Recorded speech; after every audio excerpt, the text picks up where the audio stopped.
राजधानी दिल्ली के तिलक नगर थाना इलाके के गणेश नगर में एक शख्स ने अपनी लिव इन पार्टनर की बेरहमी से हत्या कर दी और हत्या की वारदात को अंजाम देने के बाद आरोपी मौके से फरार हो गया, जिसे क्राइम ब्रांच की टीम ने पंजाब से गिरफ्तार कर लिया है। दरअसल जानकारी के मुताबिक 1 दिसंबर की दोपहर दिल्ली पुलिस को मृतका की बेटी ने जानकारी दी थी कि उसकी मां कुछ समय से गायब है, वो मिल नहीं रही है। जिसके बाद पुलिस की टीम मौके पर पहुंची और जब इस घर के अंदर दाखिल हुई तो अंदर रेखा नाम की महिला का शव पड़ा हुआ था। पुलिस ने शव को पोस्टमार्टम के लिए भेज दिया और मृतका बेटी ने बयान दिया कि 1 तारीख की सुबह तकरीबन 6 बजे के आसपास जब वो उठी तो उसने मनप्रीत से ये पूछा था कि उसकी मां कहाँ है, लेकिन मनप्रीत ने उसे दवाई देकर सोने के लिए कहा और ये बताया कि उसकी मां बाजार गई हुई है। इसके बाद मृतका की बेटी अपने चचेरे भाई के घर चली गई, लेकिन जब काफ़ी देर तक मां की जानकारी नहीं हुई तो उसने मामले की जानकारी पुलिस को दी, जिसके बाद पुलिस ने पूरे मामले की तफ्तीश की और घर के अंदर से रेखा के शव को बरामद कर लिया। मृतका की बेटी ने पुलिस को ये बताया कि मनप्रीत और बेटी और मां जो है यहाँ पे रहा करते थे और पुलिस की पूछताछ में मनप्रीत ने बताया है कि साल 2015 में वो रेखा के संपर्क में आया था और उसके बाद वो लोग लिव इन में यहाँ पर इस घर में रहने लग गए थे। अक्सर इनके बीच पैसों को लेकर झगड़ा हुआ करता था और साथ ही मनप्रीत ये बता रहा था कि रेखा लगातार उसके परिवार वालों से बातचीत करने के लिए मना करती थी, जिसके चलते वो अपने आप को फंसा हुआ समझ रहा था और इसी के चक्कर में उसने प्लान बनाया रेखा की हत्या को करने का। इसके लिए उसने बाकायदा चॉपर भी खरीदा था और हत्या की वारदात को अंजाम देने के बाद वो मौके से फरार हो गया। रेखा के शव पर चेहरे और बॉडी के ऊपर घाव के काफ़ी निशान देखने को मिल रहे हैं। पुलिस का कहना है कि पूरे मामले की तफ्तीश की जा रही है। मनप्रीत कार परचेज का काम करता है, शादीशुदा है। साल 2006 में उसकी शादी हुई थी, उसके 2 बेटे भी थे, लेकिन उनसे वो बातचीत नहीं कर रहा था। साल 2015 से वो रेखा के साथ रहने लग गया था। पुलिस अब लगातार मनप्रीत से पूछताछ कर रही है और ये जानने की कोशिश कर रही है कि आखिरकार चॉपर खरीदने का मकसद उसका क्या था, क्योंकि शक ये जताया जा रहा है कि मनप्रीत का इरादा कहीं रेखा के शव के टुकड़े को करने का नहीं था। तो लगातार पुलिस मनप्रीत से पूछताछ कर रही है और जल्द ही इस मामले में कुछ और खुलासे होने की संभावनाएं भी जताई जा रही है। मेरा नाम है मुस्कान जैन।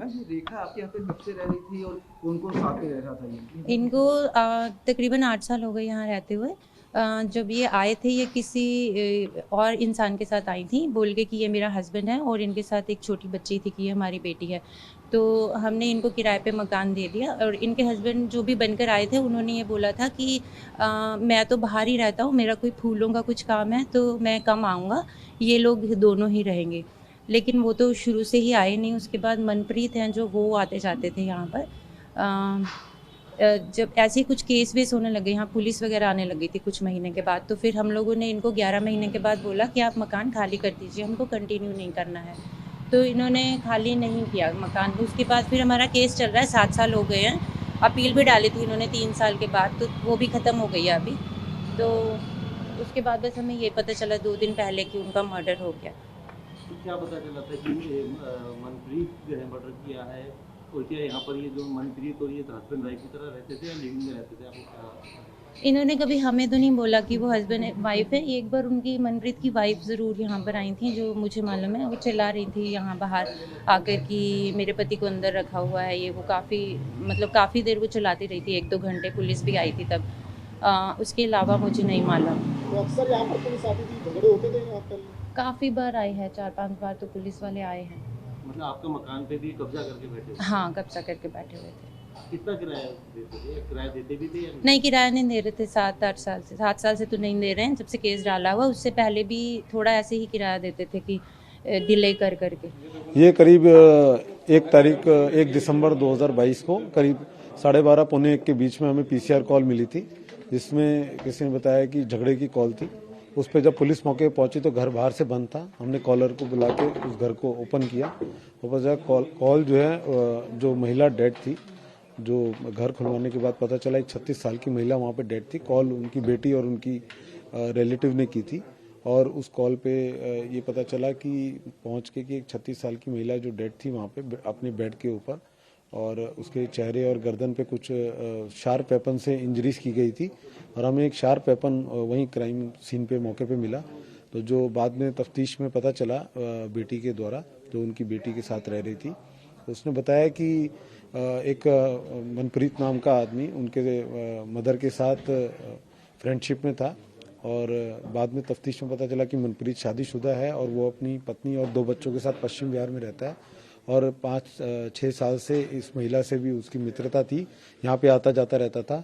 महिला जो डिजीज्ड है और उनकी बेटी यहाँ पे किराए पे रह रहे थे कुछ सालों से और उनका जो है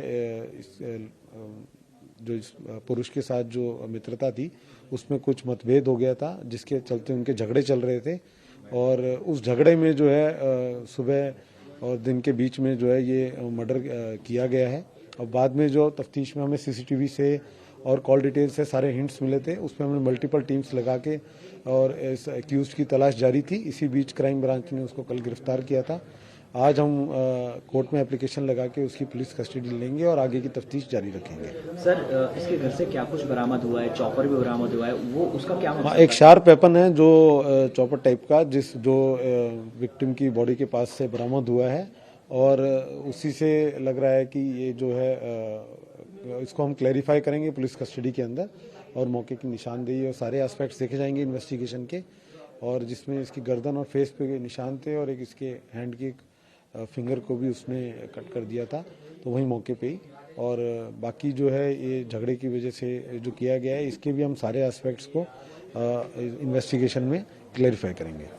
सर इसके अलावा क्या मनप्रीत उसके घर में ही रहता था या फिर आना जाना था? सिर्फ ये आता जाता रहता था यहाँ पे क्योंकि इसकी वाइफ भी थी और बच्चे भी थे तो ये वहाँ पे भी जाता था और जो इसकी मूवमेंट है वो हमने सीसीटीवी में भी नोट की है और उस हर एस्पेक्ट को हम इन्वेस्टिगेशन में लेके आएंगे। क्या प्रीवियस इन्वॉल्वमेंट है इसकी?